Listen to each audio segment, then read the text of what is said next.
இந்த படத்துக்கு இவ்வளவு கோடி சம்பளம் கேட்கிறாரா ரஜினிகாந்த் அப்படின்னு சொல்லி நிறைய நடிகர்களை வந்து வாயை வந்து பிளக்குறாங்க. இது வந்து 1 கோடி 2 கோடி இல்லை 200 கோடிக்கு மேலே வந்து சம்பளம் கேட்குறாங்களாம். இதை பற்றி டீட்டெயிலாக தான் பேச போகிறோம். அது எந்த திரைப்படம் அப்படின்னு தான் பேச போகிறோம்.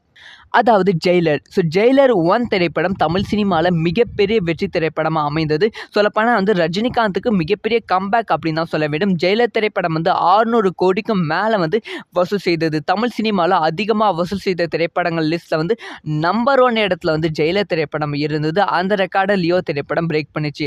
ஆனாலுமே ஜெயிலர் வந்து மாஸ் காட்டிட்டா இருந்தது அப்படின்னு சொல்ல வேண்டும். இப்போ வந்து ஜெயிலர் திரைப்படம் பார்ட் 2 வந்து தயாராக போகிறது. இந்த திரைப்படத்துக்கான ஸ்கிரிப்ட் ஒர்க் எல்லாமே வந்து நெல்சன் அவர்கள் கம்ப்ளீட் பண்ணிட்டாங்க.